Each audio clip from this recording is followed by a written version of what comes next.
हमारे साथी कह रहे हैं सुप्रीम कोर्ट ने भी एक कमेटी बनाकर भेजी थी मणिपुर। पंकज वर्मा कह रहे हैं उसका क्या हुआ? क्या हुआ अभी? और एक सुप्रीम कोर्ट में एक और मसला आया हुआ है जिस पर पंकज भाई जो है 24 मार्च को सुनवाई है।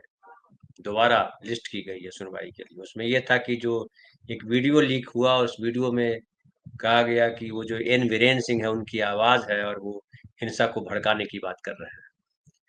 एक ट्रुथ लैब है जहां चेक कराया गया, 93% वहां से पता चला कि हाँ ये सही है। लेकिन जो एसजी है उन्होंने कहा कि नहीं, हमारे पास गवर्नमेंट का लैब है और ज़्यादा विश्वसनीय है, वहाँ कराया जाए।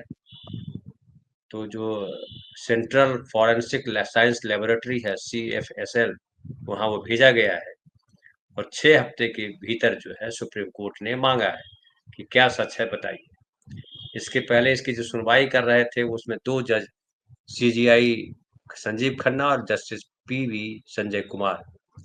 लेकिन संजय कुमार ने कहा कि हम इससे अलग हो जाते हैं, क्योंकि संजय कुमार प्रमोशन मिलने के बाद यहाँ आए हैं सुप्रीम कोर्ट। इसके पहले मणिपुर CM की डिनर पार्टी में वो शामिल हुए थे। तो कई चीजें हैं पंकज भाई, कुछ मैं बोल दूं कुछ आप खुद समझ लीजिए। हम आप सब लोग बहुत समझदार हैं, देश के नागरिक।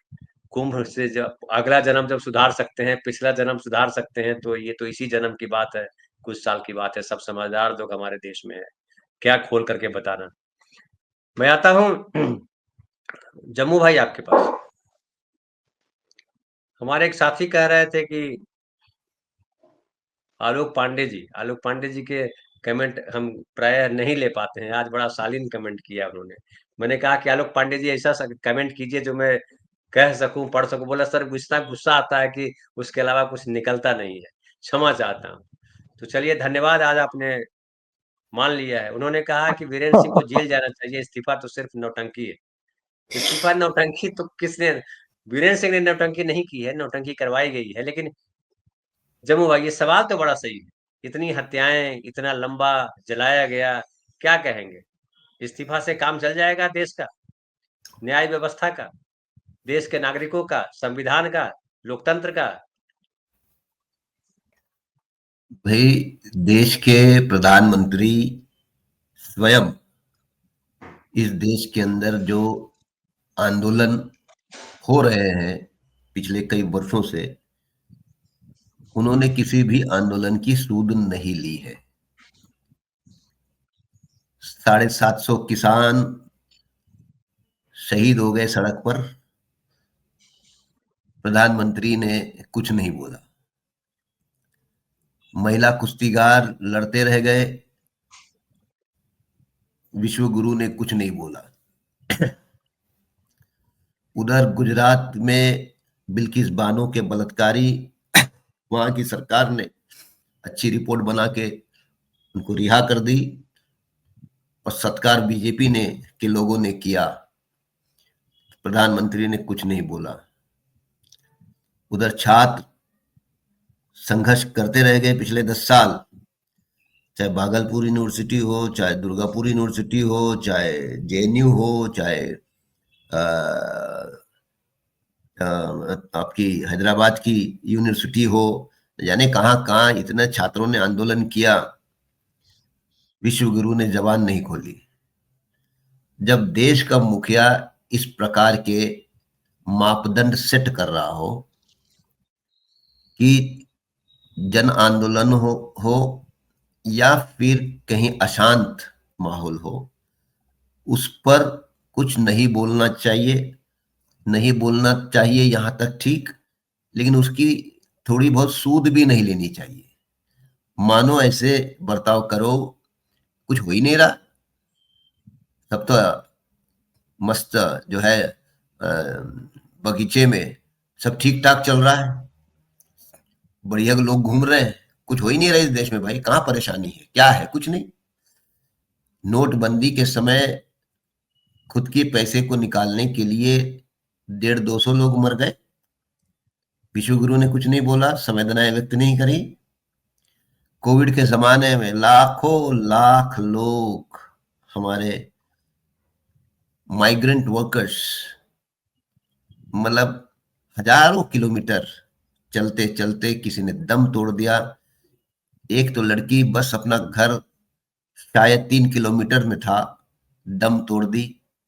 ट्रेनों के अंदर लोगों ने दम तोड़ा, कुछ नहीं बोला। कोविड के जमाने में ऑक्सीजन की कमी की वजह से हजारों लोगों ने दम तोड़ा। तो यही वो सरकार है जो सुप्रीम कोर्ट में हलफनामा दिया, कितने मरे क्या हुआ इसकी कोई जानकारी सरकार के पास नहीं है।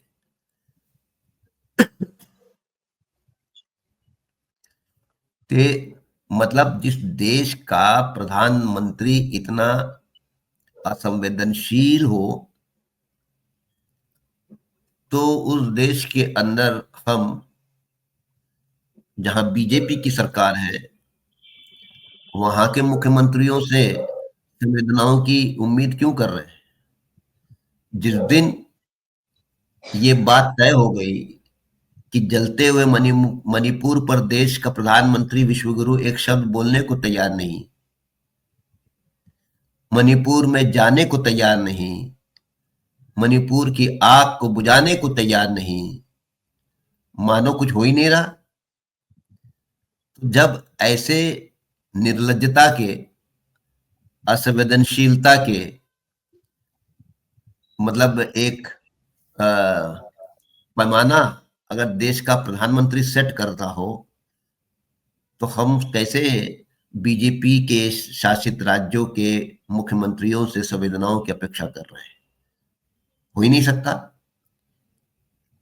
कोई गलत मतलब ना, ये जो इस्तीफा अगर बीरेंद्र सिंह का आया है, क्योंकि हम जानते हैं कि मणिपुर में लोकसभा के चुनाव का परिणाम यह हुआ कि बीजेपी हार गई। संकेत साफ है कि मणिपुर के लोग, चाहे पहाड़ के हो या जमीन के हो, मैदान के हो, लोग नाराज है बीजेपी से। अब चुनाव आने वाले हैं विधानसभा के, तो विश्व गुरु अमित शाह, नरेंद्र मोदी, उनको लगता है कोई नया चेहरा दे दो, लोग पुरानी बात भूल जाएंगे। ये अपने चेहरे को चमकाने की कवायद में इतने मतलब 21 महीने, मतलब जिस राज्य में राज्य जल रहा हो, लोग मारे जा रहे हैं हजारों की तादाद में, शिविरों में रह रहे हैं, महिलाओं को निर्भर करके घुमाया जा रहा है, बलात्कार कर रहे हैं, उस पर खामोश रहने वाला मुख्यमंत्री, जब मोदी अमित शाह को यह समझ में आ जाता है कि अगला चुनाव इनके नेतृत्व में नहीं लड़ा जा सकता, तो फिर इस्तीफा दे दो। इसके लिए मैं इनके इस्तीफे को लेकर बहुत कुछ बयान देना नहीं चाहता। निर्लज्ज सरकार है, निर्लज्जता की पराकाष्ठा है, और उसी में का एक जिसको कहते हैं कि उदाहरण है। भाई किसान जब उत्तर प्रदेश में हुआ, क्या बोले? कुछ बोले? कुछ नहीं बोले। तो ये सरकार को लेना देना नहीं है। आप जलो, आप मरो, आप कटो, आप लड़ो, आपको जो करना है करो। उनको ऐसा लगता है कि इस देश के अंदर ये तमाम संघर्ष राजनीति को प्रभावित नहीं कर रहे हैं, हम जीतते जाएंगे। तो इसके लिए उनको लगता है कि भाई ठीक है, आप अपना काम करो, हम अपना काम कर रहे हैं। देश गया चूल्हे में, समाज गया चूल्हे में। अभी कुंभ में लोग मारे गए, आज भी सोशल मीडिया में आ रहा है कि कैसे लाशें नदी से निकाली जा रही है। निर्लज्जता की पराकाष्ठा क्या है?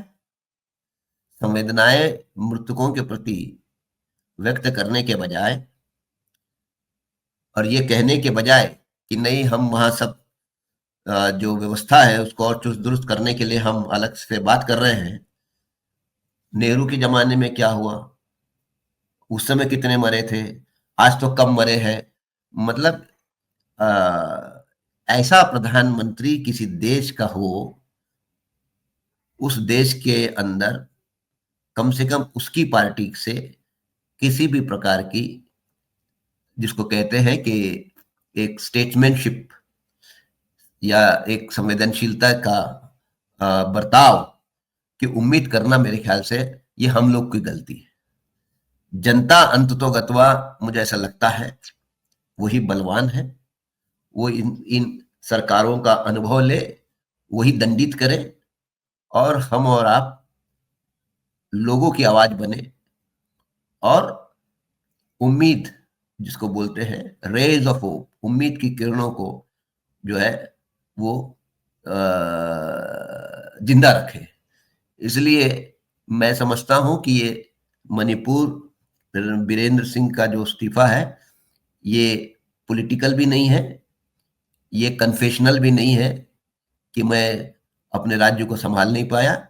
ये एक टेक्टिकल डिसीजन है, आने वाले चुनाव को ध्यान में रखते हुए। जी।